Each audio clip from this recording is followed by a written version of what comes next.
We are recording, so greetings, ladies and gentlemen. I am Renegade Operative, and we have a special TCP podcast. Here we're talking about the best and worst video game remakes and reboots in our top 5 lists personally. Here we have the panel, and I'm going to introduce them all. So first we have Mr. Daybreaker Rain.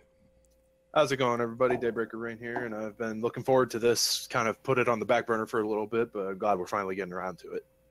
Next we have Hades Manticore. Hello, I'm here. I've been looking forward to this since we came up with it in the last podcast I was on. Next we have Captain Chaos. Hey, what's going on, guys? I just kind of learned about this, and I did know about it before, but I felt like I should probably get on this too because there are quite a few reboots I remember playing, so I felt like I could contribute quite a bit to this as well. Next we have Devil Hunter James. What's up, guys? I didn't know about it either, but I was intrigued, so I'm like, well, I know there's plenty of terrible-ass reboots and good ones, so it'll be a good discussion. And last we have Sir Brandel. Introduce yourself, sir, you old fucker.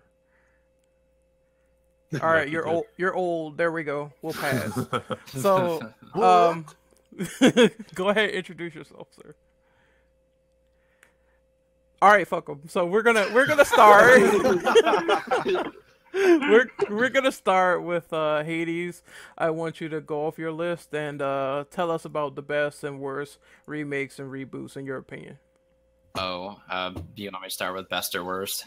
Yeah, well, you can start with worst. I think that's more entertaining. That's true, but it's a lot more miserable, that's for sure. I'd like to hear it. My top 5 for worst. Number 5, I would put DMC on there. Devil May Cry. I'm sure we're all familiar with that game at this point, right? Horrible. Unfortunately. Garbage.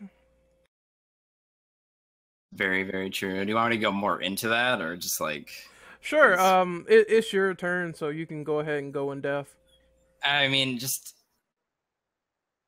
God, I wish I knew more about it. But like, I just never liked the marketing that they did with that game, where they basically just spent most of their time saying that that old Dante wasn't cool, and that we shouldn't like the new old Dante. We should like the new one instead. If the old Dante walked into a bar, that whole rhetoric, right? Oh, yeah, their PR is something Capcom is pretty embarrassed about, if I'm not mistaken.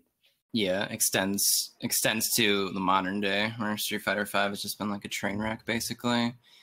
But we're not here to talk about that. That and I think DMC was one of those games that suffered from like the dumbing down, because I guess they wanted it to appeal to a more broader audience, so they just like made it less and less complicated. Oh yeah, right? I give you S ranks for everything. Brain dead. Basically, it is brain dead. I do hate when like skill-based games get dumbed down for a broader audience. It's just like you don't need to do it at all, but I guess that's what Capcom thinks is best. So, that awful game. To move on to my number 4, Golden Axe Beast Rider is number 4 for me. Just I was like that. I swear that came out in the time where they were doing like dark and gritty reboots of everything because it was so successful with Batman, and I don't know why you would try to make Golden Axe like dark and gritty. It's supposed to be somewhat like lighter in tone. Am I right? It's like supposed to be like Conan, basically. Yeah, I think I kind of remember that game. The one on the NES, Golden Axe. No, that was Gauntlet Was it? on the NES. Golden Axe was Genesis. Okay, yeah, it was. I know it was like a side scroller type. Side scroller beat 'em up.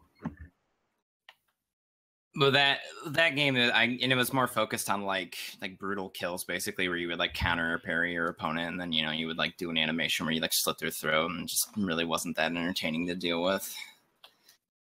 But oh well. Number 3, I'm not sure if this one would count technically, but I had to put Sonic 06 on here because what is that game even? Oh, Jesus Christ. It kind of does, and it doesn't. It counts as a continuity thing, but it writes itself out of the continuity at the same time. It's hard to explain it, but I just basically it counts as a reboot because it was like its whole like own separate universe, right? Because I don't think humans and like Sonic's creatures, Yeah. I don't know what the hell to call them, ever interact. It's like a weird situation. It I would is like. the same universe, fortunately.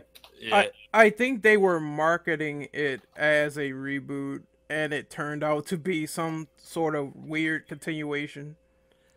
yeah. I mean, like, Yeah. the name is confusing because it's just Sonic 06 and not like anything besides that, so I don't know that much. It's Sonic the in Hedgehog, general. but Yeah. Yeah, it's like one of those things where, like, because there's a couple of games like that that just are called what the previous games or previous iterations were, and so it's like to differentiate, you have to add the year. You know. Mm-hmm. Yeah, The I don't one- like that either. The one thing that really blows my mind about Sonic 06 specifically is the character Silver, because I don't know if anybody's familiar with the Sonic Ultimate Genesis collection for PS3 and Xbox 360, but there's an interview on there with the creator of that character, and that character was actually supposed to be his own game. Like, he was supposed to have his completely own separate game, his own thing and everything, but for whatever reason they just shoehorned him into the Sonic franchise just because they thought it would sell better than him just having a standalone game. So kind of crazy. Like, it's almost kind of like one of those things, like if you could go back in time and convince him to make that game, what it would be like. Would it be as awful as Sonic 06, or would it be like something far better than Sonic 06? It's kind of weird because they had no problem giving Shadow his own game either, so it's Yeah, fucking no. weird. Yeah. Yeah. And it Edge turned Lord out to be special shit. treatment. Yeah, it turned out to be awful, so there you go. It could have been worse. A lot yeah, it worse. could have been Shadow the Could Hedgehog. could it be worse than redoing the game like 20 times to get everything? Yes, yeah, it could have been a lot God. worse. Shut up, Brendan. I'm being dead serious, though. It could have been a lot worse. I played worse. It could have been a lot worse. more I don't know. Just with Sonic 06 is just so weird because it's like the opening cutscene looks like a Final Fantasy game, and it's really weird to see like Yeah, that human was- beings that look normal meshing with Sonic the Hedgehog. You know, it's like some Yeah. weird fan fiction shit. Oh, with the Yeah, I human can definitely agree with characters. that. Cartoonish characters and realistic looking humans, you know, like Even- out of a Final even- Fantasy game. That Even we mentioned Robotnik looking bestiality. again. That Yeah, I was Oh, getting yeah, there. and the implied bestiality is. She kissed the corpse. That's the worst part. Yeah, It's she, like, true, kisses Ren. him, like, It's true. That Yeah, it's like a- happens. you'll be directed She right kissed there. a to dead animal corpse and brought it back to life. Modern day Okay, well, Sleeping Beauty. Brandon's on some bullshit, but yes, that's kind of semi happens. That game's just so weird, and Sonic 06 is just such a mess of a game, like barely functions. You can watch like so many videos and like let's plays about how bad that game is, and it certainly has earned its name as a very terrible reboot of a game. Number 2 is a little more like less known, but have you guys ever heard of Space Raiders? That sounds really familiar. really. It was a Space Invaders reboot for the GameCube. Oh, It had like the same style where you were like standing at the bottom of the screen and aliens would come down at you. And it probably looks stupid and better graphics, I'm guessing. it's not that you're not like a tank defending off like an invasion. You're like a person on the ground with like a machine gun, like shooting aliens that are coming at you. And like the Sounds voice. Contra. Oh god, that reminds me of the fucking Centipede one, the one on the Wii, Centipede Infestation. It's the same sort of deal. Like, instead of being like a little ship, you were a person. That's it right there. Yeah, Oh, that What the looks hell was that? ridiculous. That's Space Raiders. It's like Max had a really shitty video game, you know. I wish it wasn't as serious as Mars Attack because the voice acting is horrible, and I think they're trying to like play it straight, and it just does not work at all. Yeah, it looks weird on a 3D plane like that. And It looks Yeah, like it almost does like a look like really a 3D bad Resident Evil knockoff or something, like with aliens. well, it was the reboot of Space Invaders, if that makes you feel any better. Because I guess we need to reboot Space Invaders at a point and make it more serious. I don't know. How does it work? I don't even know what to think of that game, so I'll just move on. And number 1 worst game for me is definitely Bomberman X-Zero. Like, Yeah. dark and gritty reboot of Bomberman? Was that done by Konami? Why? I don't. Was it? I'm not sure. Yeah, Bomberman's owned by Konami. Oh, Yeah, that's shit. what I'm saying. I don't remember who did that because it looks. No. It's such an Published by unserious. Konami. It's such an unserious video game series. I don't know why you try to give it an edgy tone. Just look at that That looks cover. ridiculous. The Also, name that even had makes a it spy ridiculous. I think that was like a launch. Iron Man and a Spy Kid suit. Yeah, it was a launch title for the 360 if I recall correctly. It was. Mhm. Ugh. Yeah, because I remember looking at it back then. I was just like, "Is that Bomberman? What? What is this? This isn't like wacky wild Bomberman where you're like a little dude with a white hat on. It's just ridiculous." I have no idea. I've never heard of Hudson till now. I think They're the how ones that did do you- Bomberman. they did How did you Smash not Bros, heard dude. Hudson? Oh, see, I don't have it on GameCube or Wii or any of that shit, so I wouldn't know. No, they did the original Smash Bros, like N64 Smash Bros. That's like probably one of their most notable things. Never owned Smash Bros. Always played it at a friend's house. And look, it's Megatron. No, Oh. Ren. Wait, I think one of the They things that sorry. it's all for a good. sec. No, I was just gonna chime in on about Bomberman Zero. Like the thing that I think really blows my mind is the whole that you have to beat the whole damn thing in one sitting. Like you don't get no continues or no save points. It's 99 levels is just bullshit, and it's like who the fuck has the time, let alone the patience for that? Like that may have worked back in the NES days just to make games longer, but it's like fuck. You would think like with a modern console like Xbox 360, you would have some form of save, like maybe like checkpoints every 10 levels or something. I forgot about that entirely. Holy shit. Also, Yeah, I don't know. can I chime in really quickly? They were thinking about also rebooting Vector Man as well, which I think it got canceled, but that screenshot in the chat is pretty much how it would have looked like. So there you Well, go. I'm glad that never came to pass because Vector Man 1 and 2 are probably some of my favorite Genesis games. So Yeah, I'm very Fuck glad off. they didn't do that. whoever was going to do that, Konami. I think Sega Konami. was behind that. Oh, Vector really? Man. Oh, really? It Konami. was Sega that was going to reboot it. Oh, okay. Yeah. Well. When's I the mean, it great is their IP, so I mean, I think I would be a little bit more, I guess, a little bit more accepting of that. But if it was still garbage, it's still garbage at the end of the day. So I agree. Basically, yeah. They probably just went through like their Genesis collection disc and were like, we haven't rebooted this yet. Let's get to it now. right. But yeah, that's my top 5. So whoever's next, go on.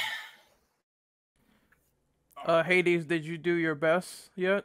Oh, did you want me to go back and forth? I thought we would go like worst everyone across, then best everyone across. Well, if you want to do it whatever way you want, then that's pretty much fine. But I guess James could go next if you're done. James? yeah. All right. I was trying to think of something else besides DMC because I knew what someone's going to say it before me. So I mean, I think already everybody's talked going to have that one. Somewhere. Yeah, we already talked about why it's garbage. I don't really need to harp on that one. Doom 3. I think it I counts was as going to a- put it that counts as on a there. reboot. Really, Yes. really, who the fuck am I talking to in this chat right now? Get the fuck out. No, no, seriously, Doom 3. Yes. Compared to the other Dooms, I don't like the direction that Doom 3 went with. I don't think it's an absolutely terrible game. I don't think it's a good Doom game, though. I don't know. The horror, it didn't need the horror, in my opinion. The flashlight was annoying. It's okay, but it's not a good They Doom did, game. well, okay, to be fair, they did fix that in the BFG edition. I'm just talking about like vanilla, like the first time they brought it out. Yeah, it's super dark as fuck and shit. But I mean, I guess Doom 3 has a certain appreciation to it, considering the fact that they changed the playstyle. It's a lot more slow and methodical. So if you're a big like survival horror fan, maybe that game will appeal to you. But if you're not and you like fast-paced Doom, then maybe you could go to the new one. Yeah. I like That's another survival reason I horror. didn't like that. I thought Doom 3 was... It wasn't bad, but it was, like, average, in my opinion. Like, it just... Well, like- Doom's not supposed to be a slow-paced, Yeah, survival horror. I'm fine with games going in a different direction, but yeah, I agree. Like with it being kind of boring, it's that was my problem with it. Is that it's not really the game. It felt like the game was trying to have you like on the edge, really tense half the time. So it wouldn't give you that much ammo and stuff. But it really just ended up being more annoying than anything, and not really Yeah. scary. So Yeah, I agree with what Ren said. I can see why people would like Doom 3, but as a Doom game, strictly, it is bad. If that's what it's trying to emulate. All right, Chaos is gonna fight me on this. The Lords of Shadow series of Castlevania, aka the Castlevania Lords of Shadow 1 and 2, mostly 2. I was gonna go. Well, actually, I had 2 on mine, but I wasn't gonna say the first one because I thought the first one actually was competent in many areas, except maybe for the puzzles. Did like I remember you mentioning earlier, feel very tacked on. Like I felt like it could have done without it. Really. I don't understand. Like, if you play the other Castlevanias, which I already know most of us have, like, there's like basically no puzzles. It's an adventure 2D scrolling game. Yeah, like a lot of whipping. The worst thing I could see about that game is the combat is very, very, very, very, very bare bones and very basic, and it is very God of War. Yeah, like I can see why people wouldn't like it. It does definitely, I agree, get repetitive. But it's not like it wasn't for me, at least to the point where it wasn't fun. I did enjoy the combat, but I still like the first game. Yeah. Like, aside from the puzzles, I actually think Gabriel would have been a pretty good Belmont for the canon series. Unfortunately, I actually thought the first game was good, and it ended on a really interesting note. Like, it had like this huge cliffhanger. I'm not gonna spoil it, but at the very end of the game, where you find out what it. Well, I won't say it, but basically is a pretty big cliffhanger. It sets up the second game really well, and then the second game takes all that and takes a huge shit on everything. So cool concept for 2, but it kind of fell flat. Okay, the introduction for 2 is fucking amazing. Cool... Like I hate that so much because like it was amazing. I thought it was great, and then after that it goes to shit like really quick. I was going to say the demo is really good, but then the main game is actually crappy. The demo is incredibly misleading because the demo is actually the very beginning of the actual game.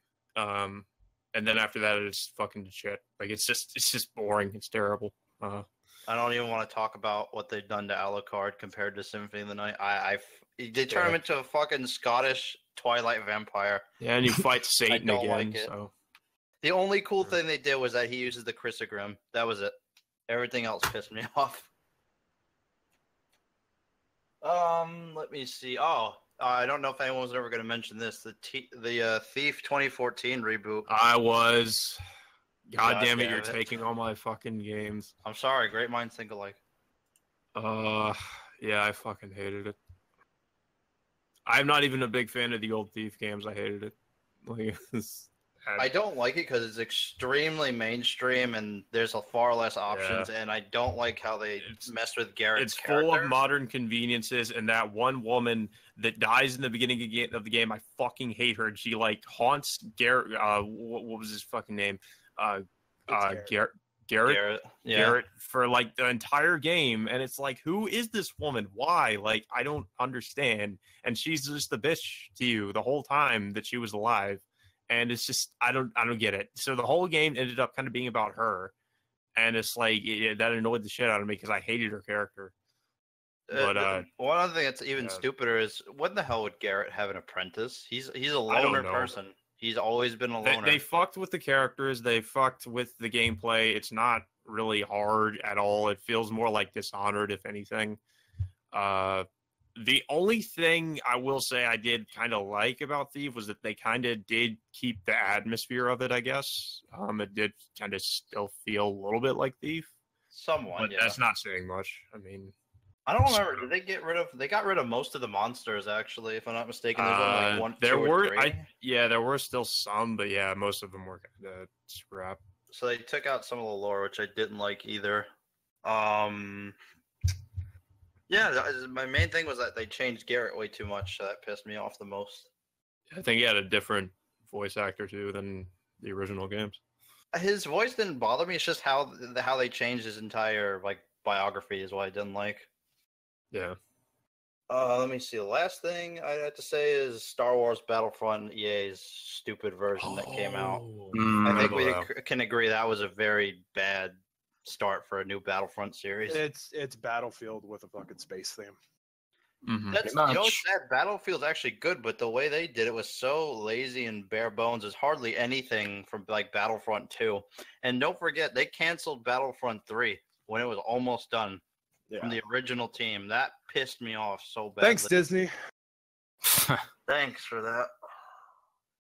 Weren't vehicles drops in the new one too? They didn't even have vehicles really until like they had to patch it in. Well, they did have. There's a couple of maps that are vehicle based. I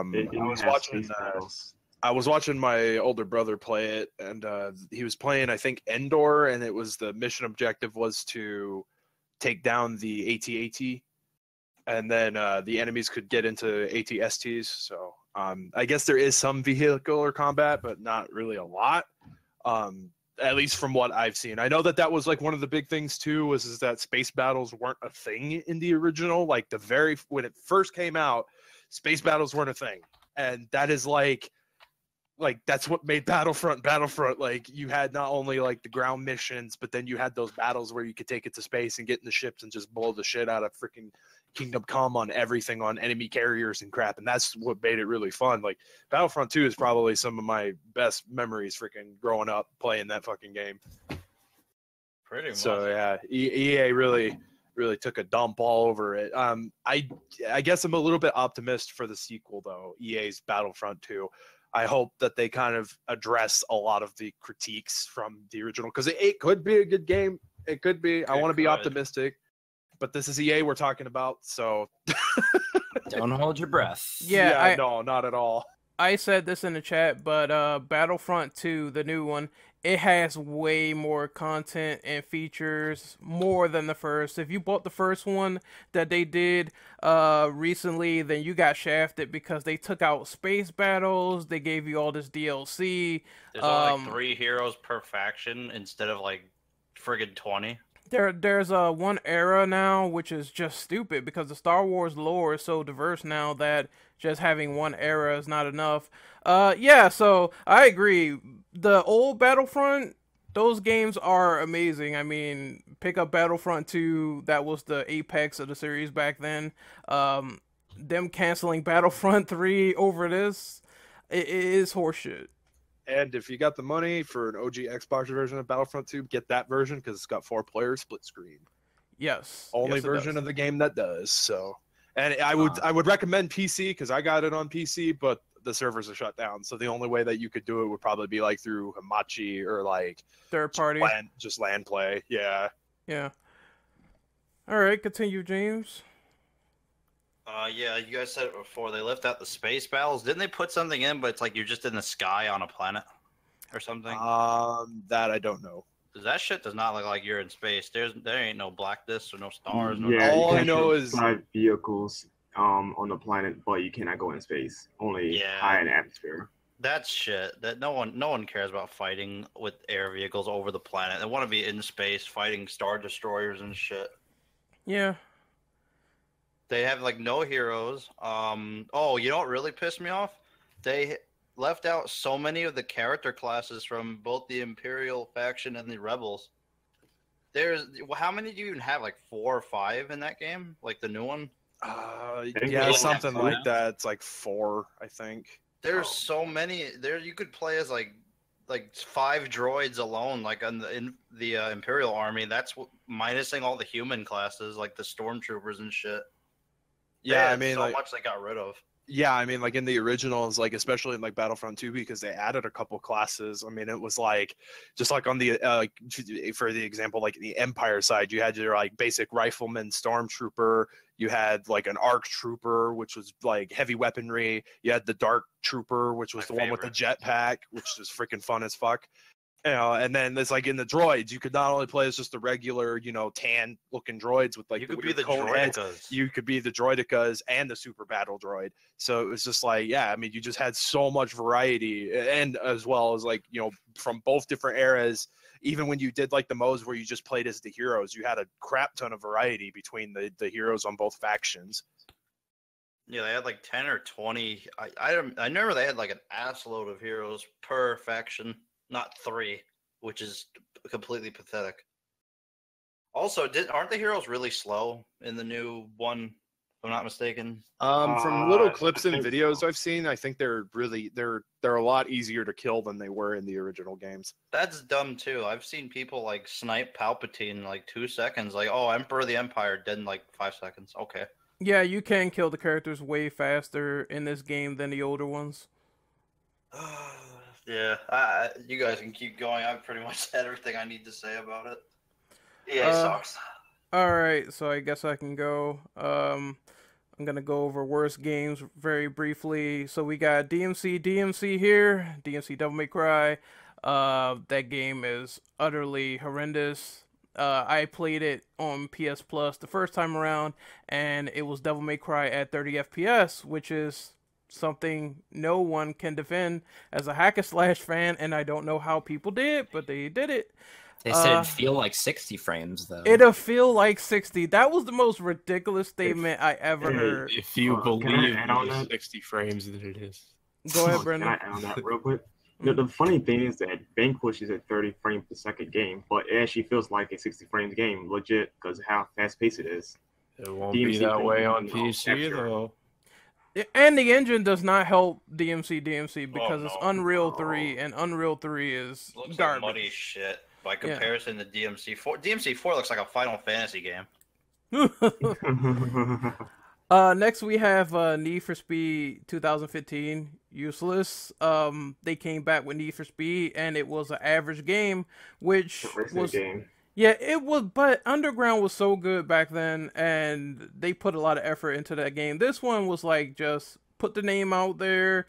Now they're having this new Need for Speed where it's always online, and these features that they're implementing in these Need for Speed games are just terrible compared to the older ones. Next we have. I'm good. Oh, I just wanted to say, but was the crew better than the reboot of Need for Speed? Because I played the crew and I didn't really care for it because it was the same thing. It was always online. It was like an MMO racer, like if that makes sense. Which really, when you really put it down on paper, doesn't. It's funny because I never played the crew, but they were giving that away for free, so I don't think from the sounds of it, it did well. But I probably will check that out soon, but if it sounds like what you said, then I'm probably not going to be that impressed. Next we have Final Fight Streetwise, because Final Fight needed a gritty third-person reboot where everyone said the word fuck, and the gameplay mechanics were horrible. Fuck. Next, we have Turtles in Time Reshelled, because you take a great arcade game and you make a remake out of it, and it turns out to be absolute dog shit. It's worse than the original. We already covered Sonic 06. We already know Hedgehog on Human Action is bad. You don't say. Next we're gonna move on to the best. So Ninja Gaiden 2004, great game. Ninja Gaiden 2 was also great. That God damn it, you took my fucking that choice. reboot series in particular, I really enjoyed it. Not 3 so much, but still I found some excitement out of Razor's Edge. Next we have Prince of Persia: Sands of Time. That was also just super amazing how they rebooted it, put it in a bigger world, and gave you a lot to do. I also like the time powers as well, because it's awesome just going back in time in case you fuck up and using the time dagger to consume enemies. I thought that was really fun. Next we have Doom. I forgot what year it came out, 2006 or 5. Fuck you. I No, forget. you're not picking the one I'm picking up. Okay, good. It was the 2016, the PS4 one, right? Yeah, 2016, my bad. Fuck. Stop taking my option. But yeah, Doom 2016 was an amazing game. I still need to platinum it, by the way, but I just love the gore and carnage and how fast it is and how they implement all the old enemies in the modern setting. That was pretty amazing. Next, perfect blend of classic and modern put together. yes. Next we have Mega Man Maverick Hunter X. A lot of people don't like some of the changes in this game with Vile in the beginning and the fact that some of the music is rearranged. But I really enjoyed this remake in particular because they just put their best effort forward into making this the best it could. And it still feels like the classic, Mega Man X. It's a shame that, like Brandon was saying, they canceled a string of Mega Man X remakes because it didn't do so well. That and Powered Up. So we had the That's unfortunate. unfortunate too. Yeah, They could because have fixed. yeah, They could because have fixed. Oh, sorry, but oh no, I'm sorry, I cut you off. Go ahead, Brendan. because they could have fixed Mega Man X6. Oh yeah, that's also true. That could have been a game that really needed some dire fixing because the level design in Mega Man X6 is not the greatest, so they could have maybe fixed those shadow stages. I wouldn't mind them re-including it, but I don't want to be in an area where everything else is just pitch fucking dark and I can't see while I'm platforming. Hey Ren, Yeah, see next stage you fight the donut like 8 times. Oh yeah, I remember those. You better have 0. I was actually going to add that onto my list, but I replaced it with something else. But yeah, that to me is like, it's not a bad remake. It really isn't. I know that a lot of, I guess like continuity wise, people don't consider that like anywhere because it changes up like story behind Sigma, story behind Vile, which is whatever, that's a discussion for another day. But I think it had potential. Like, I think the PSP was a pretty decent platform for something like that. And it's freaking Mega Man X on the go. Like, you can't fucking go wrong with that. Like, it may be updated graphics. It may have voices and stuff that weren't in the original, but it really did try its best to stay true to the original Mega Man X as much as it could, but between terms of like how the game paces, how the movement is. It didn't fully change it to like, X7, where it was like fully 3D or whatever. So it really it is a shame that it didn't catch on. It's kind of the same thing with like the Mega Man Powered Up. That could have actually had a lot of potential, and that also had something in it where you could actually make your own levels. So I would have loved to see that like reappear in like the Maverick Hunter X series if they ever did that, where like one of the games had its own level editor. Oh yeah, of course. I think that also offers up creativity because people like to share stuff and put their levels out there online. So I'm pretty sure that could have went somewhere. And the last thing I have on this list for best is Resident Evil Remake. Just absolutely fantastic. It is the definition of what a remake should be, where they put in like new levels, new enemies, weapons, features. It's the whole fucking kit and caboodle. They have everything you need. That's even better than the original in a lot of areas. That's what I really like what a remake does, when it takes something and it makes it even better than what it used to be back in the past. So Resident Evil Remake is definitely number 1 on my list. All right, cool deal. All right, so who's next? Mr. Daybreaker, you want to go next? Sure. Yeah, I'll run through mine real quick. All right, so we'll start off with worst. At number 5, I had Star Fox Zero as my worst reboot. I was really upset with what they did with that. I've heard nothing but really awful things because of the gyro controls that they've done with the game, the fact that they revisited the same story that we've already been told a million times. Again, it's Andros because herder, why not? That's what really, I think, kind of pissed me off because us who are Star Fox fans really wanted a continuation. We wanted just a story to really go further, and it's like they kind of shot themselves in the foot with Star Fox Command on DS, so that because of all the different endings, there wasn't really an ending that they could, well, I mean, there kind of was, but it was like because of so many endings, they couldn't really continue on after with a coherent narrative. So I think like I get why they would reboot the series, but at the same time, it's just like they really didn't need to. Like people like to argue the whole, oh, well, we're bringing it to the newer generations. Like, it doesn't matter, like, because now this, technically speaking, the series has been rebooted twice. Because the Super Nintendo game was made, and then they were going to sequel that, and then 64 came out so much faster that they just were like, okay, well, we're just going to make 64 the new headcanon, basically. So that's my number 5. Number 4, I originally had something else, but we already talked about it, was Golden Axe Beast Rider, so I went ahead and changed it. Was something that I actually brought up. Centipede Infestation.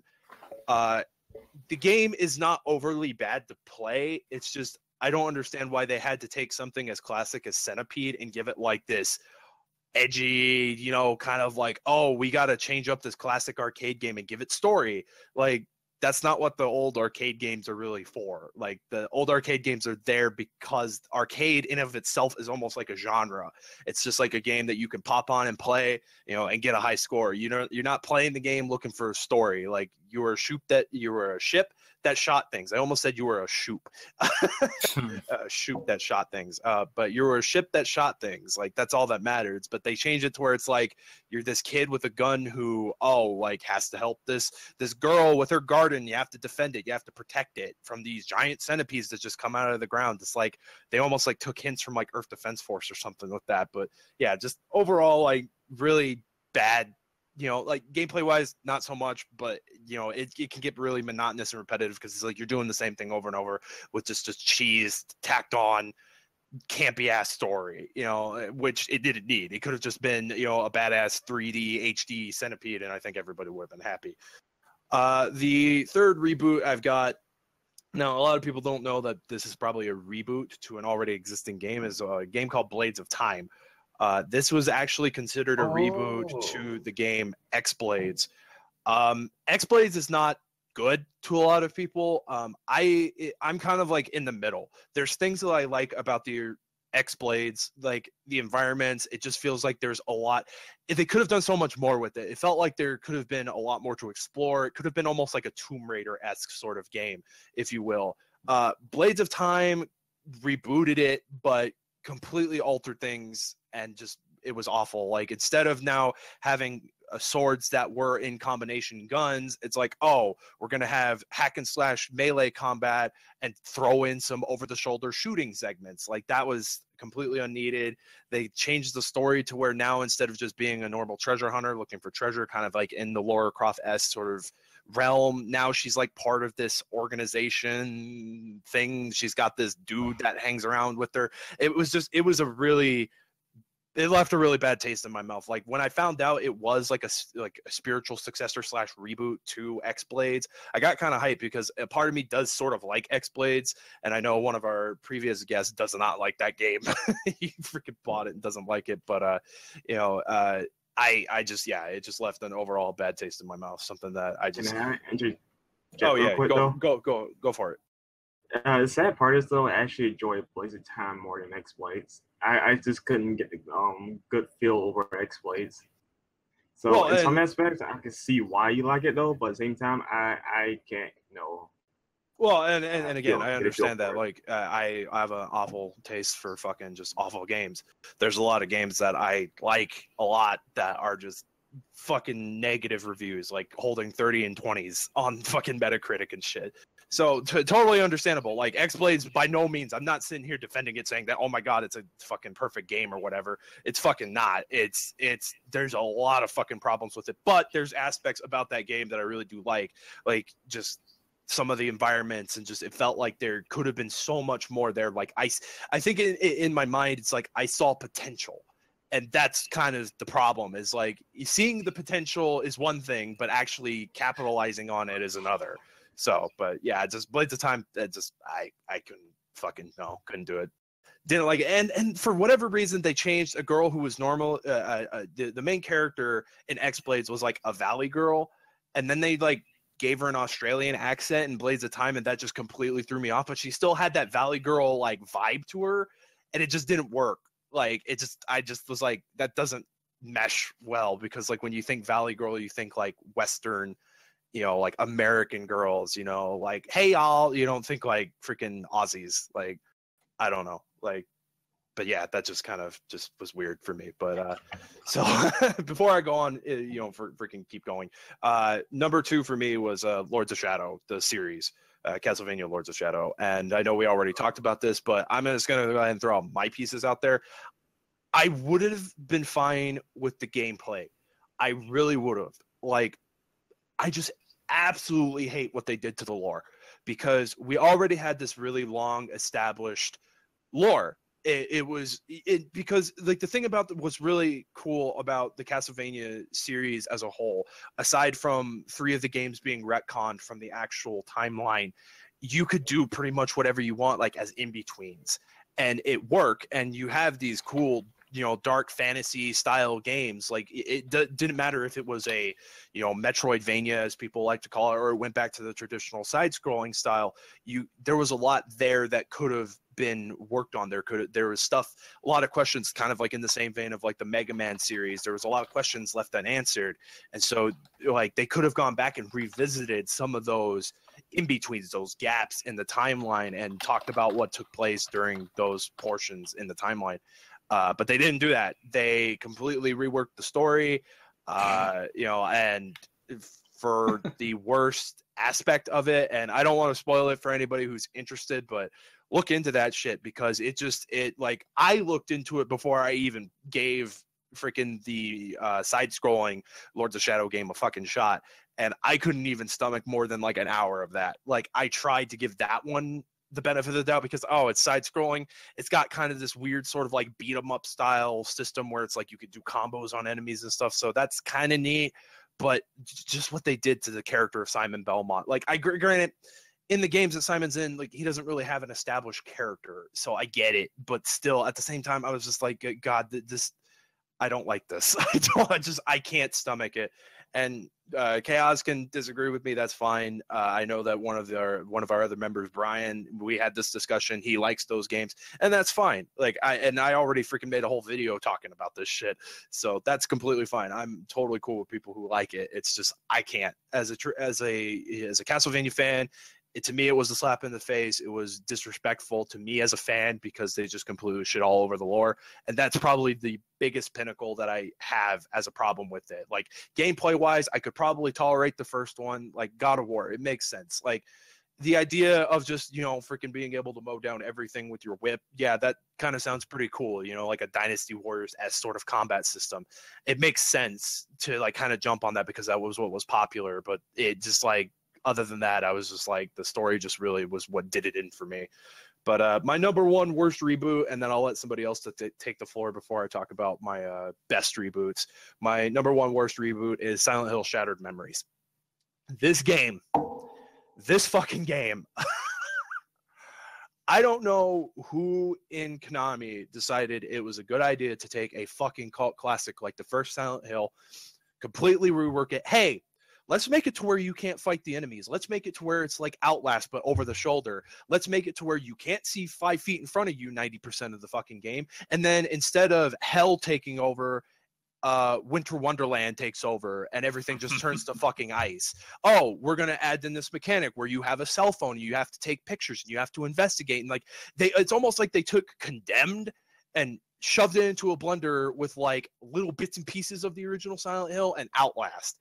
And it doesn't fucking work. They just completely wipe what was established with the story. It changes, again, another thing where they just completely shit all over the original story. And I don't like it. Like, Silent Hill to me, especially the first 4 games, before they started doing like all the spinoff, the core 4 games. So it's like 1, 2, 3, and The Room. I do include The Room because there's aspects about that game that I actually do like. It was just it had a simple premise. You had those puzzles, you had the backtracking, but you had the melee combat and everything where you could fight against the enemies. Certain enemies you couldn't, like in 4 when it came to like the ghosts and things like that. But it was like that's kind of what made Silent Hill.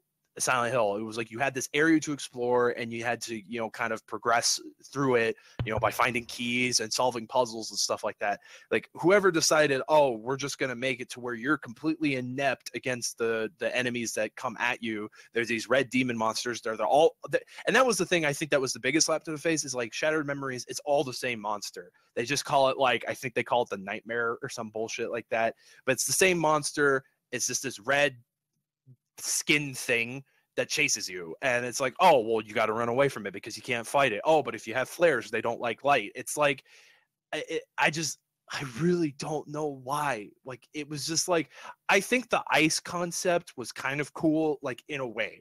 Like, it was kind of like a neat take to like, oh, instead of like the dark world just like somebody turns off the lights and everything just turns to rust, like, instead everything like freezes over, and so it makes kind of like for an interesting like change to the environment.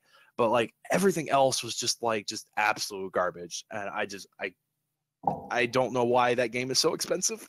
because it's one of those. What did you think of them changing all the characters, like changing the backgrounds and the personalities for all the characters? Yeah, that too. I absolutely hate what they did to the story, because it was like, you already like again, kind of in the same thing with Castlevania. Oh you yeah, had Gillespie as a fucking hooker, and yeah, you had this. You changed a cult leader to a hooker. Like, we already had the hooker. Her name was freaking Maria, and that was in 2. So it was like, oh, we're gonna take aspects from the other games to kind of try to fit in with people, so people might like us. You know, like, I just, whoever decided that, like, yeah, it's just awful. Awful. And that's all I have to say about that. And I'll save my best reboots so somebody else can take the floor. I need to shut up for a bit. Well, I guess that being said, I'm the only one who hasn't gone, so I'll go ahead. Haven't gone yet. All right, shit. Well, I guess I already nominated myself or whatever. I'll be. So I'll start off with the worst reboots, as everybody else has. Most of what is on this list is similar to what is on everybody else's list. So, yeah, but the first one is not. I'll go backwards. This isn't in any particular order, but I'll go backwards from 5. Number 5 I have on here is Alone in the Dark, and that's the reboot of Alone in the Dark. Alone in the Dark was that survival horror game that was before Resident Evil that I think most people say is like the original like survival horror game, or like what it's has inspired like other survival horror games that have come after it. But it has not aged very well at all. Like if you look back at that game, it looks fucking terrible by any standards, really. There was Alone in the Dark, and then there was like some other games I don't really know, but and then there was like the New Nightmare, which came after. I think it came after Resident Evil, because it was like around 2000. New Nightmare, and it's more like the Resident Evil games than it is like the original Alone in the Dark. And then we got the reboot Alone in the Dark, which is basically. It took a lot of what was popular at the time. It kind of did this episodic format, and there were some other games that were doing that, so it just kind of, I guess, jumped on the bandwagon there. It did have some interesting concepts with, like, in terms of the gameplay. Like, you could look down at your, like, for your inventory.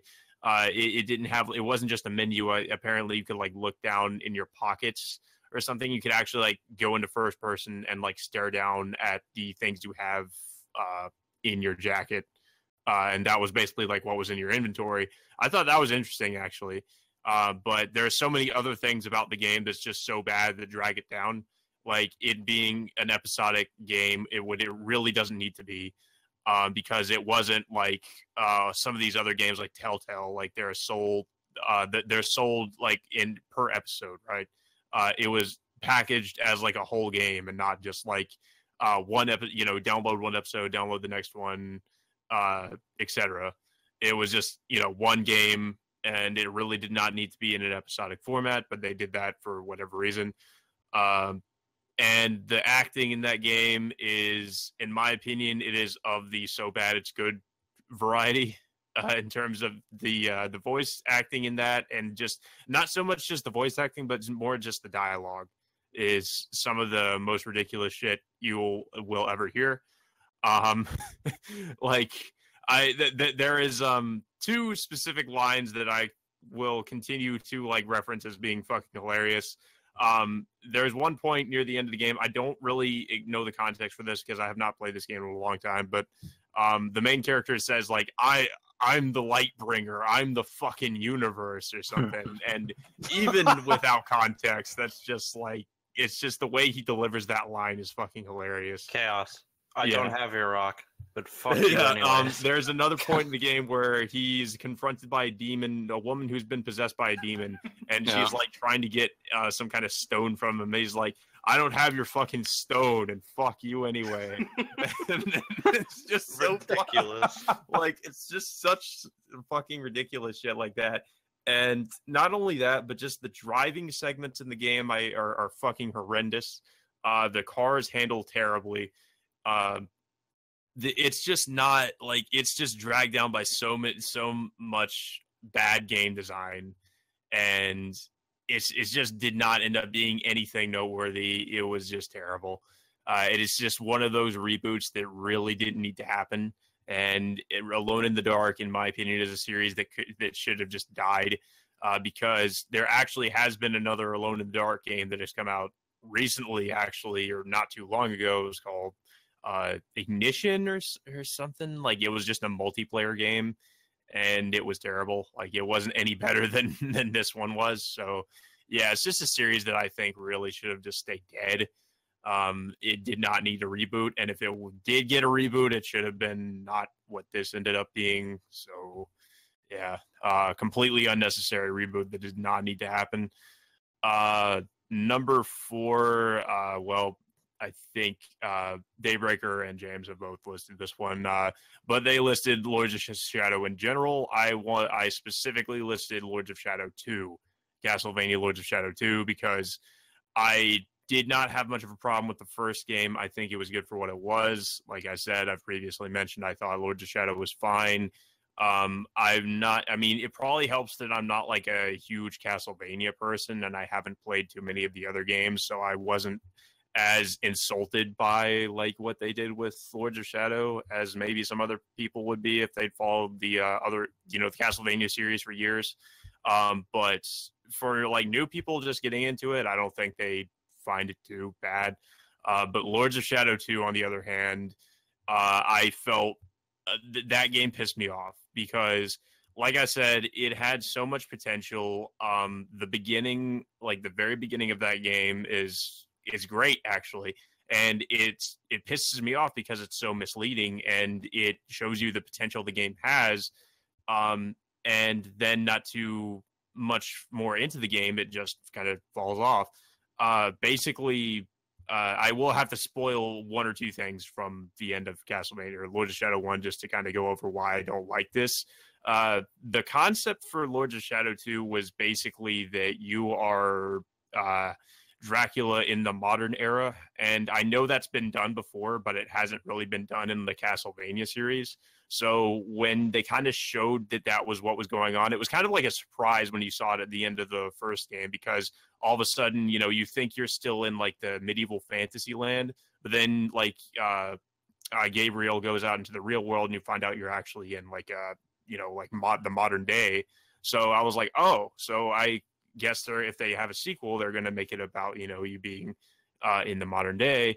And that, that's what they did with Lord of Shadow 2. So I was actually kind of excited for it. I was like, well, they can do a lot of cool new things with Lord of Shadow 2, like that they haven't done before in the Castlevania series, right? No.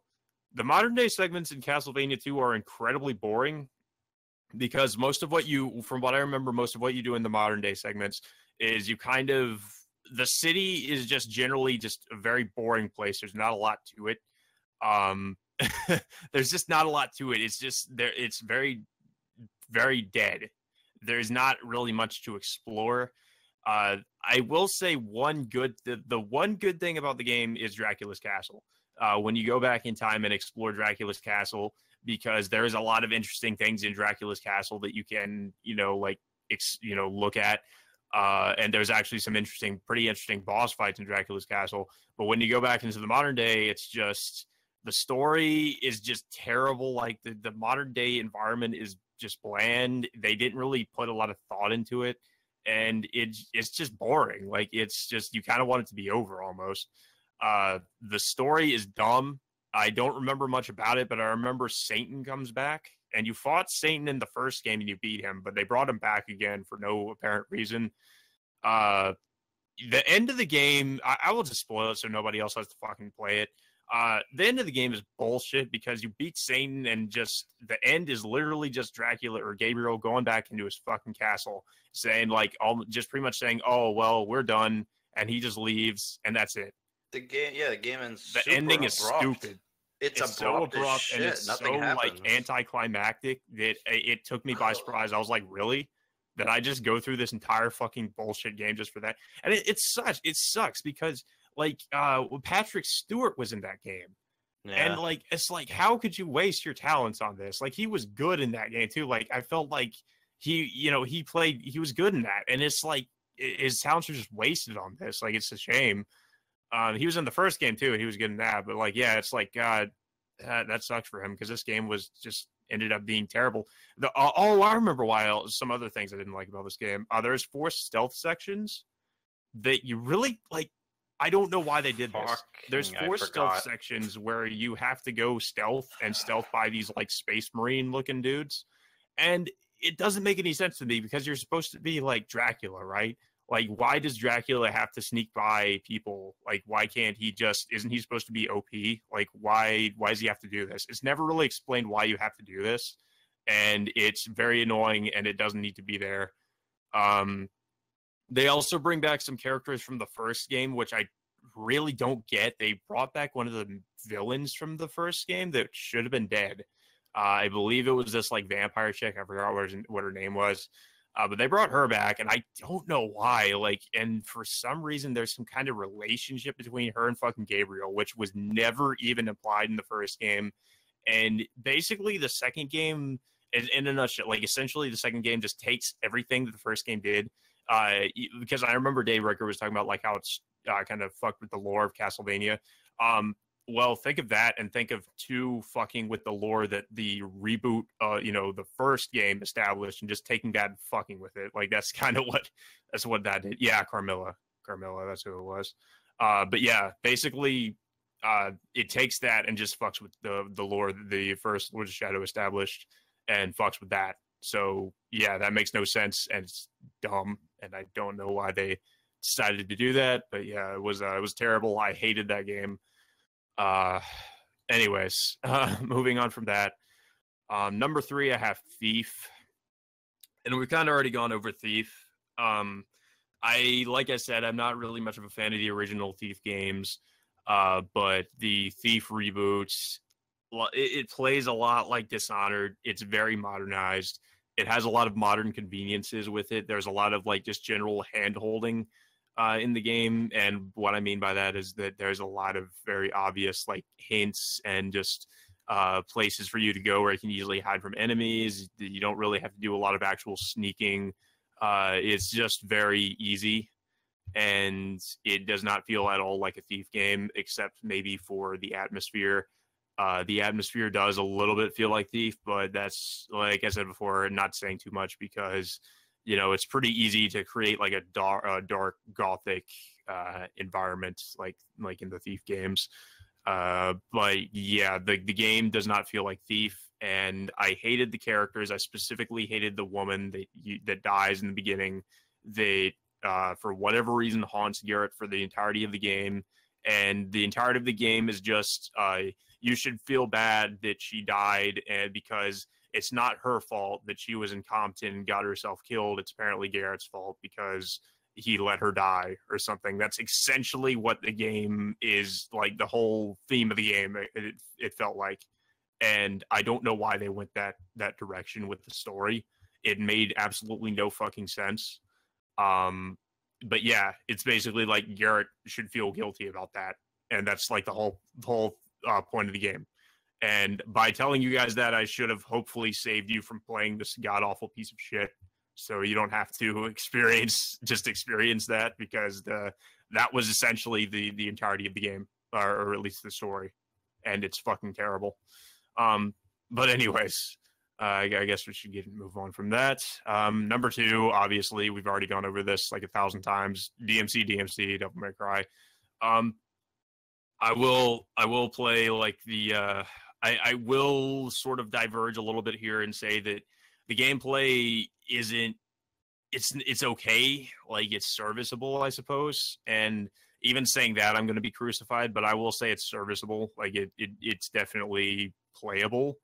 But it's still definitely just mediocre. It's like people have said, it's not challenging. You don't really need any skill to play it like the other DMC games. You actually need to pull off combos and figure out how certain combos work, how to pull them off, where to use them, how to use them, etc., etc. In DMC, it's just like, yeah, just button mash, and you pretty much have like an S rank. That's pretty much how the combos work in DMC. And the story in Devil May Cry, which is pretty much how the game, and what the title of the game is just. I do like that they went in a new direction. I will say that I do like they went into a different direction. But it's one that really doesn't really need to have been in a Devil May Cry game, I guess. They went with this whole kind of they live plot where it's like the media is controlling everything, and you can't see the demons, but they're everywhere. It didn't really work for Devil May Cry, and it just should have been left alone, in my opinion. Yeah, I didn't really think they should have, in general, just made the game at all, but yeah, there you go. And actually, my number one is something nobody else has mentioned. Medal of Honor, the Medal of Honor reboot. I hated that game. I hated that game because I grew up with the Medal of Honor games as a kid, and I felt personally insulted by that game. That game is basically like a COD-esque military shooter. It's pretty much like every other modern military shooter you've ever played. There's nothing special or unique about it or anything like that. Medal of Honor has always kind of been like about World War II, just World War II games. And Medal of Honor, I think it was 2013, I believe, was basically, it was set in Afghanistan, and it was like a modern military shooter. And yeah, it's pretty much everything you'd come to expect from modern military shooter. There is nothing at all about the game that would remind you of like a Medal of Honor game. It pretty much just tried to jump on the bandwagon, and that's why it was kind of just nobody cared about it. I have not played Warfighter, and I don't want to play Warfighter because having played the first Medal of Honor reboot game, I just really have no desire to play any of the other ones after it. I don't even know how that got the Medal of Honor reboot even got a sequel, but somehow it did. The only reason I think you should buy the Medal of Honor reboot is to just get Medal of Honor Frontline, like the HD edition of it. Because when I got Medal of Honor, the reboot on PS3, I got an HD version of Medal of Honor Frontline. I don't know if that happens with any of the other editions of the game, but that's what I got. And that's the only reason I tell people to buy it, just to get the HD version of Frontline. Because Frontline is like one of my favorite video games in general. Medal of Honor Frontline is a great game. Play that instead. Play the older Medal of Honor games instead. Do not play the reboot, because the reboot is just another by-the-numbers military shooter, another one of the military shooters that have been saturating the market for years. I would avoid it like the plague. So, just to chime in on that, the reboot of Medal of Honor was done in 2010. Warfighter was done. Warfighter was done in 2012. But yeah, I definitely agree with Frontline. Frontline's a great game. My favorite Medal of Honor was Medal of Honor Vanguard on PS2. That one's really good too. So yeah, definitely. I also really like Rising Sun. Rising Sun's fucking great. Yeah, definitely stick to the older Medal of Honors if you're gonna play Medal of Honor. There's a reason the series has been dead in the water for 5 years. I think Brandon wanted to go next. Unless you guys want me to go over the best games real quick, I could do that. Sure, you can. Okay. Ren, what the fuck? Why did you put that cancer in the chat? Well, you said, there's been a surge of generic shooters, so I could only think of Rogue Warrior, the greatest game. Bring the noise, that game bitch. Is fucking amazing. The swearing is just so fucking stupid. Yeah, Mickey Rourke. Jesus. But go ahead to your best list, Chaos. All right.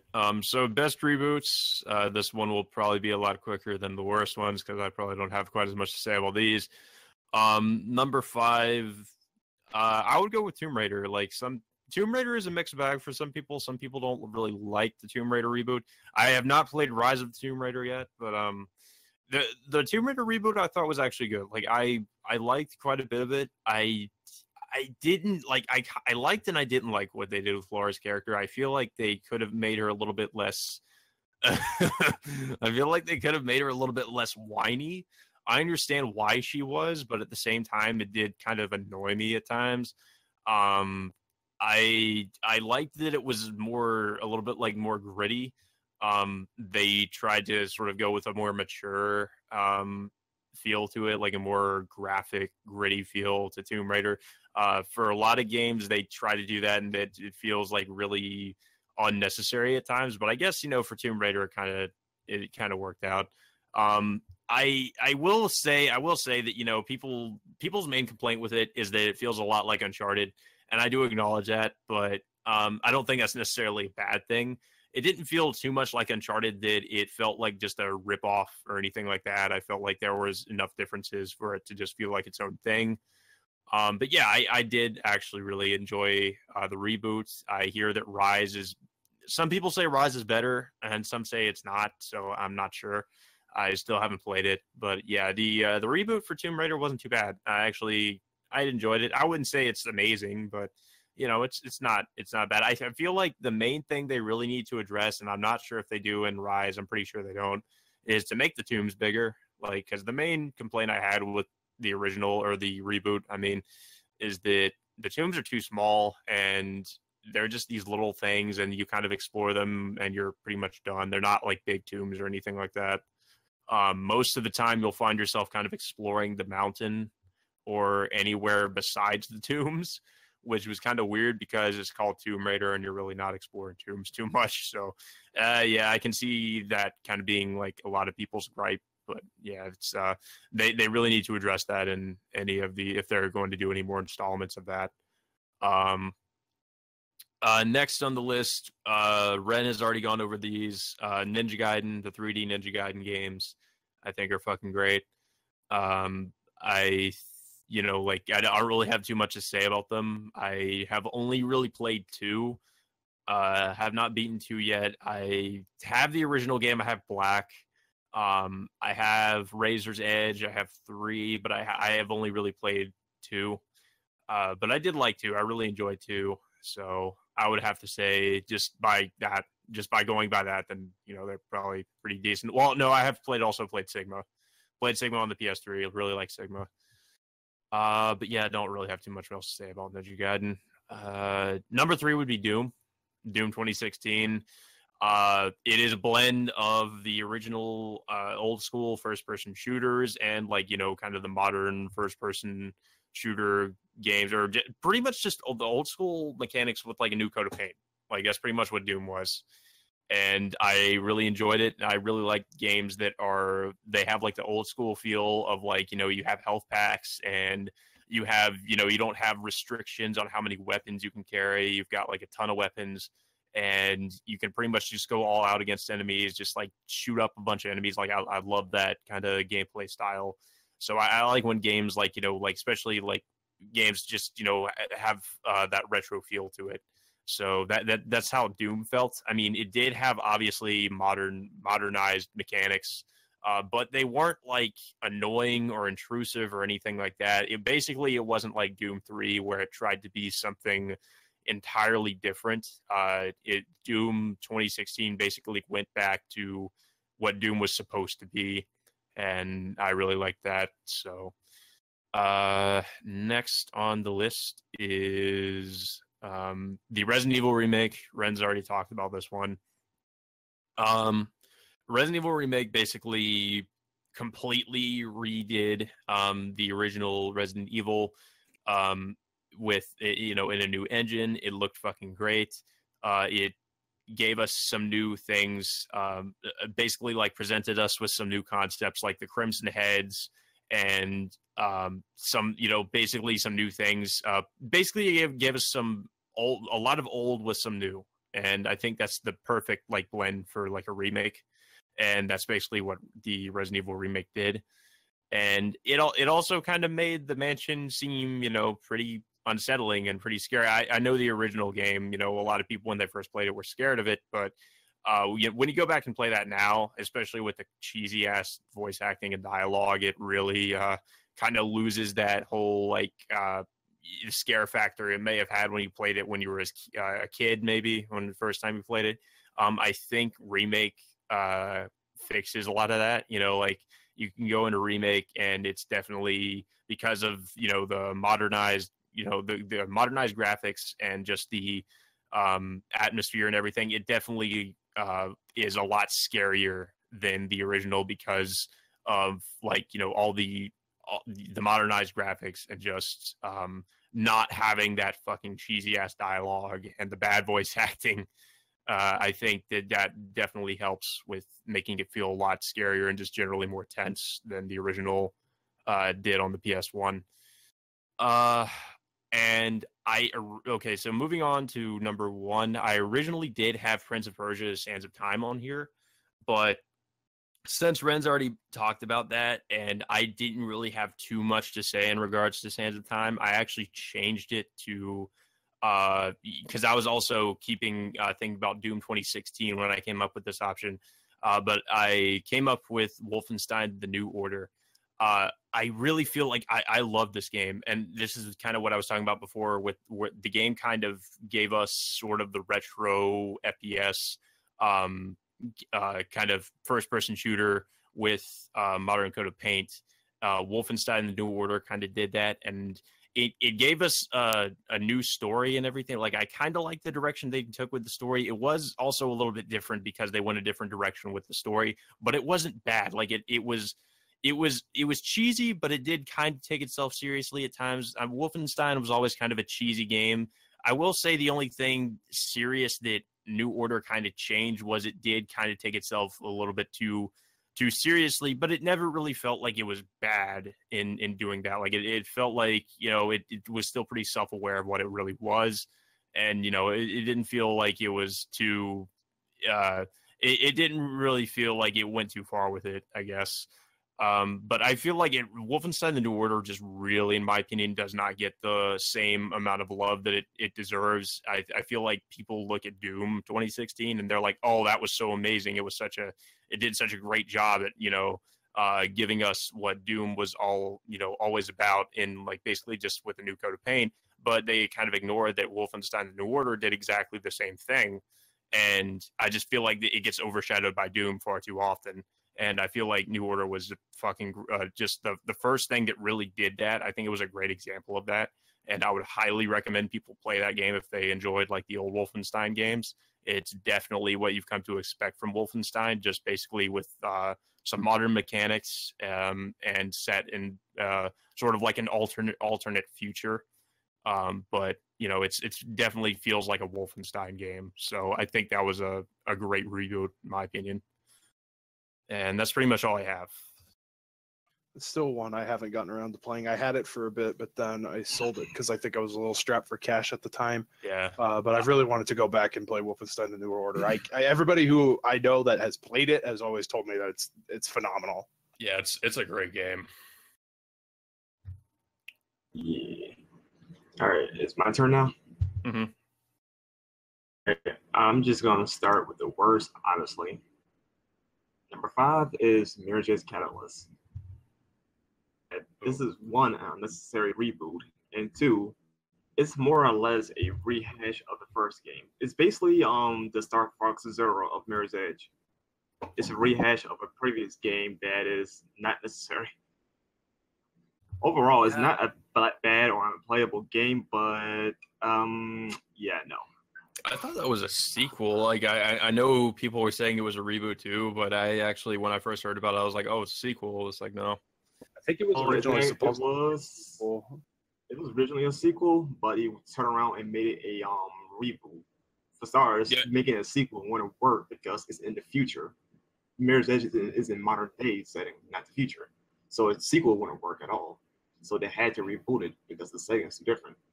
Didn't they ruin Faith's character in that game? Oh, I'm sorry. Yeah, I was trying to avoid that topic. Yeah, the original Mirror's Edge is actually good. I would recommend people check that one out. I beat the original Mirror's Edge. It wasn't a bad game. I actually enjoyed it quite a bit. So to hear the Catalyst is such a just disappointment, just kind of, it's a shame because Mirror's Edge was a good game. Once and drop it like I did. Because there's no need to continue afterwards. So unless you really want to 100% the game or you enjoy the game a lot. Yeah, people say the story is crap and it also has a lot of technical issues. Apparently, I don't know if they fixed that, but Beta had a shitload of frame rate issues. They did fix the issues from the beta. I can confirm that at least.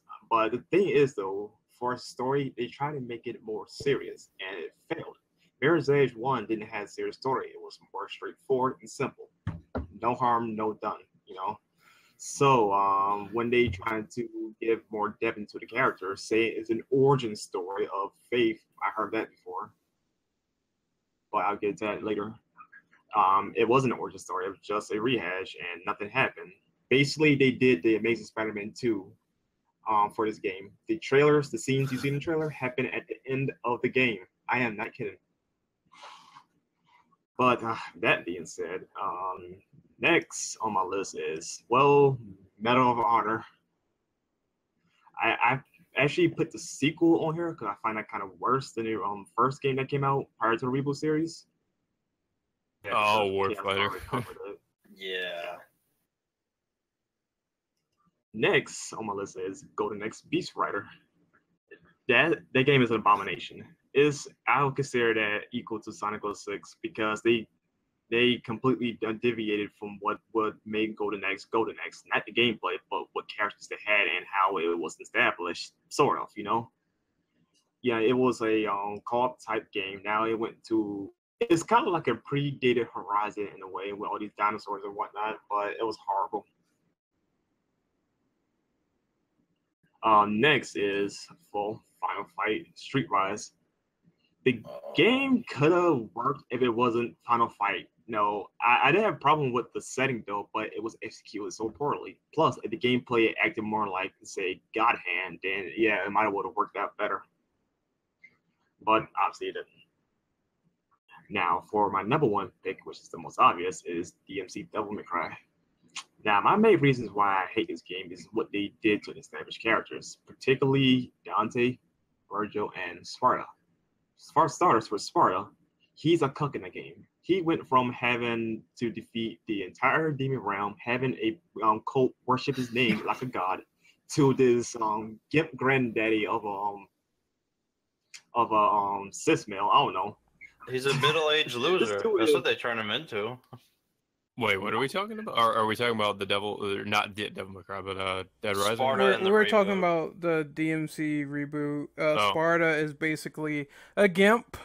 He's a gimp pimp motherfucker, and he's wearing leather bondage. No, he's not even a pimp, man. Well, he's not even a pimp. He's just a gimp. There you go. But yeah, it's terrible. Continue, Brandon. But Virgil was probably the worst because he went from being a kind of an honorable fighter to shooting there you go, abortions. Visual aid. And then here we have Dante. No, the game itself explains why the character sucks. But let's move on to my I guess best list, unless somebody else want to go on the best list. It's up to you. You can go if you want. Okay, well, I'll go then. At number 5, I'd pick Metroid Prime, if that counts as a reboot. I'm not entirely sure, but that's what got me into the Metroid series. How much was there a lot of? If there was a lot of time between that and the last game before it, I would say so. But technically speaking, it is canonical. It's canon to the timeline. It takes place. I think it's in between Super and Fusion, if I recall correctly. I think some people put it after the first one before the second one, but it's kind of somewhere in there. But it is canon to the storyline. Okay, so I didn't remember, but yeah, it's all good. I'm gonna move on to the next one. Oh, what was it? Okay, well, Tomb Raider is number 4. Is in some aspects kind of underrated because people give a lot of fight for being too much like Uncharted, which is true. But in to its defense, though, at least the gameplay, the gunplay specifically, is better than what Uncharted has. Uncharted is more, I guess you could say, linear, whereas Tomb Raider specifically has more customizations for your weapons, so you can do more. You have more options available to you. Now, to deviate a little bit to answer somebody's question. To Daybreak, I believe. There are actually 3 timelines of Tomb Raiders. You could argue 1 and 2 could be one, though, but it's technically 3. There's the core designs Lara Croft, which is 1, 2, 3, Last Revelations, and Chronicles. That's their Lara. Then you have Anniversary and Underworld and the top down shooter games. That's Timeline 2 Lara. And Timeline 3 Lara is the reboot we got right now. Oh, okay. Yeah, because technically in Last Revelation, didn't Laura die? No. She didn't die. She was originally supposed to die, I believe, but she's not dead. She survived, but barely. Somebody rescued her, and then was leading to Angel of Darkness. Oh. Okay. Yeah, if you know the story, you'll get the idea why she's depressed in that game, but that's a different story altogether. But all right, I guess I could move on to number 3. Number 3 of best reboots is Doom or Dom. That game, like I said before, is a perfect blend between modern and fast pace, and it does everything right. For number 2 is Mortal Kombat 9. Although I'm not the biggest fan of how they start up the story on Shao Kahn winning, although he wasn't present at the temple after a certain point, but that's a different story. Yeah, didn't they take Shao Kahn away in Armageddon? That took him and flew him off to the distant mountains. Yeah, that makes no sense. He somehow got back to the temple. Holy shit. Yep. But it makes sense on how they did it though, to at least start off the reboot and redo the structure and whatnot. But at the same time, it was breakdown. But what can you do? Is the Ninja Gaiden, the modern ones. I freaking love these games, especially 2. 2 is my jam. And it's a great way to transition a game from old to new, like completely modernize it and actually do it right. Hey, man. And that's all I got to say. All right, so I think it's time we could do outros since everyone already went. So we're going to start off with Mr. Chaos. Where can we find you, good sir? You can find me on YouTube and Twitter at Captain Chaos. Yeah, like Let's Plays, reviews, unboxings, etc., all that kind of stuff. You should enjoy what I do. Yeah, that's about it. Hades? Oh, wait, if you haven't done your best yet, then yeah, now's I don't the time think he to did do his it. best yet. I haven't done my best yet either. Damn. You all stole mine, GG, so I don't have to. unorganized fucking... I think we could do them on outros, so it's no problem, really. So, Hades, do your best picks and then do your outro. Hello? Oh, I think he's dead. I cannot hear him. I saw his mic showing up there for a minute. Yeah, I can't. We can't hear you. Discord.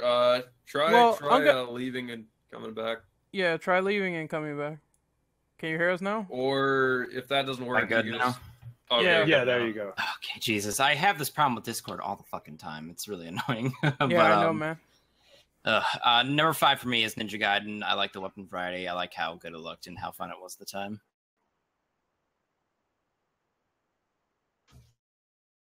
Is that it for your best? I think his mic cut out again. Yeah. Discord, goddamn. technical. No, he said hold on a sec. Yeah, sorry. There's like a okay. fight going on outside. I had to fucking shut my window. I don't know what the hell's going on out there. Oh, Jeez. World Star. Yeah. I can call it a day. Number 4 would be the Killer Instinct that came out on Xbox One. I loved it. I love how good it looks. I love all the new characters and all that shit. And I thought it was a really good reboot for that series, basically. Number 3 is definitely XCOM Enemy Unknown. I've been playing that like nonstop recently. I forgot how like fun it was, how tense it was, how like frustrating it is when your rookies miss every shot that matters. It's a ridiculous amount of fun. I love it. Number 2 is Shadow Warrior.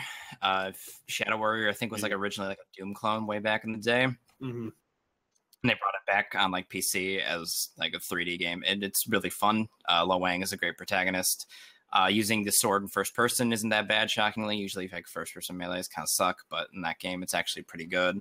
And my number one is Mortal Kombat, the 2009 reboot. Was it right? Oh, okay. So MK9. Yeah, MK9 basically. Hold on, I think it was 2009, 2010, somewhere around there, somewhere. 2011. 2011. Yeah, 2011. Okay. Yeah, those are my top 5 best. The outro now, right? Or no? Yeah, outro. Because that's next. All right. I'm Hades Manticore. I'm on Twitter, Hades_Manticore. I'm on YouTube, youtube.com/videogamesho. I do Let's Plays and various other kinds of videos. Guys, I actually lied to you. My my favorite reboot currently is Prey. Just kidding. Is that actually a reboot of that game or no? It is a reboot, I would say. But I should have put that on my worst list. God damn. I would say the game itself isn't bad. I think what happened for the game to have happened in general is bad. Like what happened behind the scenes basically is bullshit because we would have gotten Prey 2, but Bethesda said it's not up to quality standards, so they canceled that and gave the rights to Prey to Arcane, and Arcane basically made a System Shock essentially and called it Prey. Well, what people are saying is the demo's bad, but the game has some merits, so I don't know what's going on with that.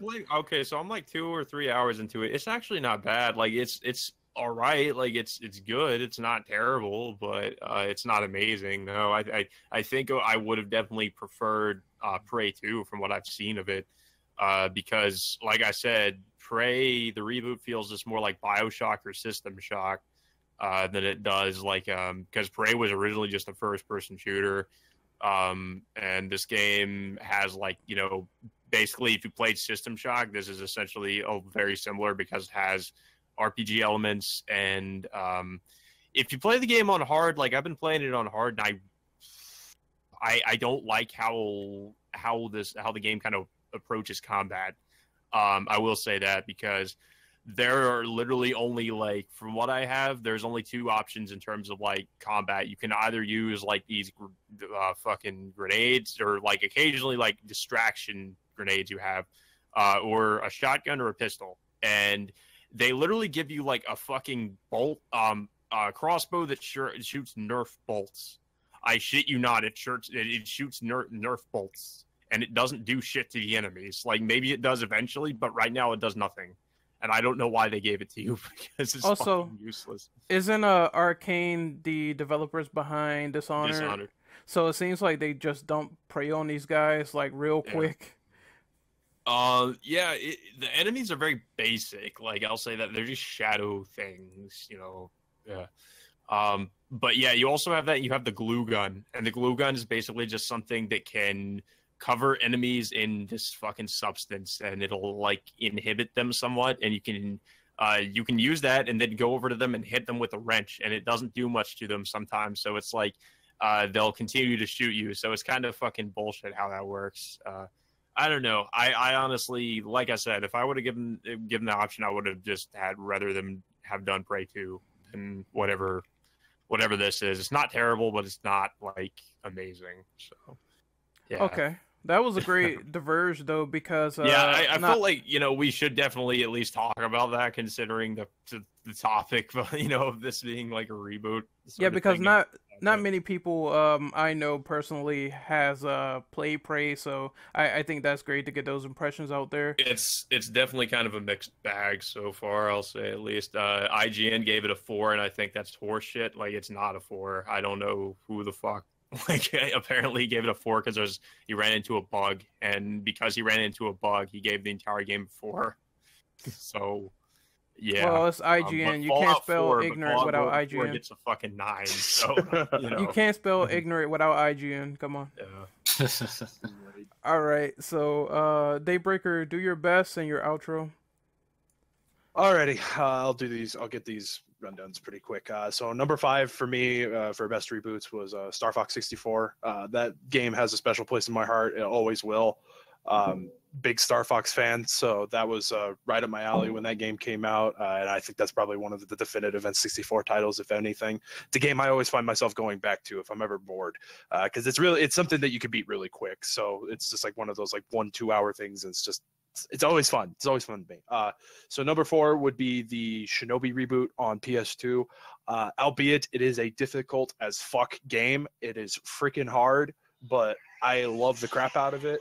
And I've always enjoyed it. I've never beaten it fully because I always get stuck somewhere in the later levels because it takes a lot of memorization to really remember like enemy layouts and stuff like that to get through the levels. But it's fun. It's fun. Way better than the reboot that they tried to do on 3DS. I didn't really care for the 3DS reboot too much.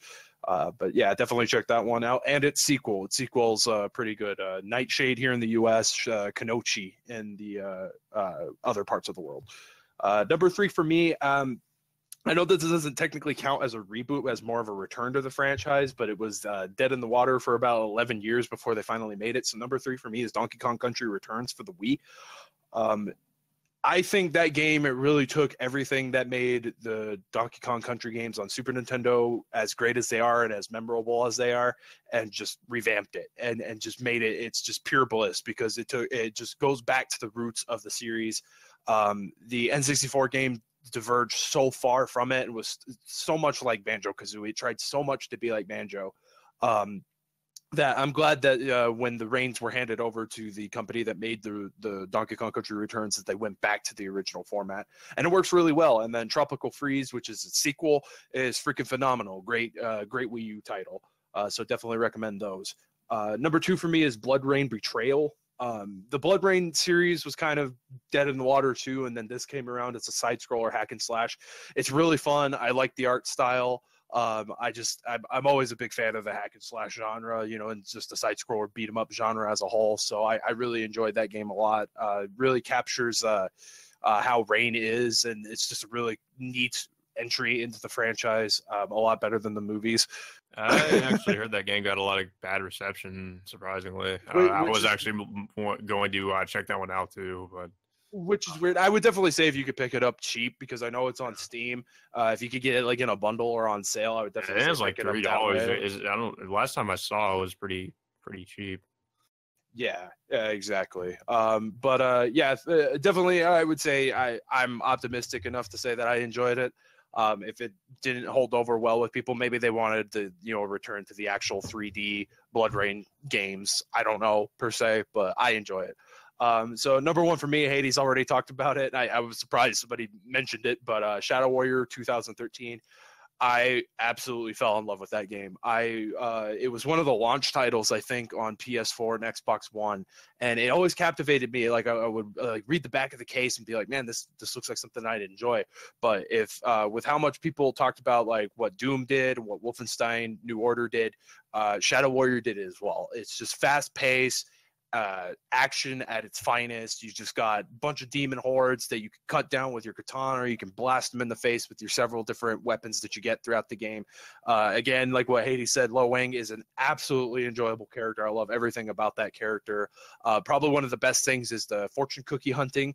I have a bunch of screenshots of the different fortune cookie sayings, because some of them are just absolutely ridiculous and just over the top hilarious. It really captured what made, I think, the original Shadow Warrior fun and something different from the typical Doom mods or Doom, whatever you want to call them, Doom clones. So I would definitely say that is probably my favorite reboot as of late. But yeah, I'll go ahead and do my outro. So you guys can all find me on Twitter, Twitch, YouTube at Daybreaker Rain. You can also find me on YouTube at Daybreaker Rain's LP channel, where I do Let's Plays. My main channel is mainly for my live stream archives and my Just Another Gaming Rant series. I'm trying to stay away from Nintendo subject matter. I really find myself wanting to make videos about Nintendo, but I like 90% of, or not 90%, but like 50% of the videos I've uploaded in that series are Nintendo based. So I'm like, I should rear it back a bit, shouldn't I? But yeah, you can find me there, and I'm doing a lot of different LPs right now, so if you guys want to check that out, and if you could do anything, check out my Twitter and check out the pinned tweet, and please cast your vote for my Extra Life 2017 campaign of what you guys would like to see me play over the course of October leading up to game day. So I've got a couple of different choices up there. So if you guys don't mind voting, I'd really appreciate it. All right, next, Mr. Brando. Where can we find you, buddy? I think he's toast. All right, so we're Find gonna him move in on. the afterlife. Oh, Right here. well, time to do your outro then, Figure. Twitter, Arcade Measure 514. Instagram at None of Your Damn Business. All right, next up we have Mr. James. You can find me on Twitter at DevHunterJames, twitch.tv/TheHeroJames. Oh, no. Actually, I forgot. Twitch let me change that. So it is Devil Hunter James now. So he's just saying it. And yeah, that's about it. All right, who else? I think that's it, pretty much. I think I have to go for outros. So you can find me on Twitter at RentOperative_. You can find me on YouTube at Renegade Operative and on Twitch at Renegade_Operative. I probably will be doing some stuff in the future, just brainstorming some ideas. I know I have to do a review next week, so that's probably going to be coming out soon about the order. Yeah, I'm gonna write that review tonight. But until then, this is the TCP signing off. Also, we'll probably do after hours later because this podcast was like an hour and 30 minutes. So I think that's enough content for you guys out there in YouTube land. Until then, take care. I think this was pretty great. And this is the TCP signing off. See you later. Take it easy, guys. Bye.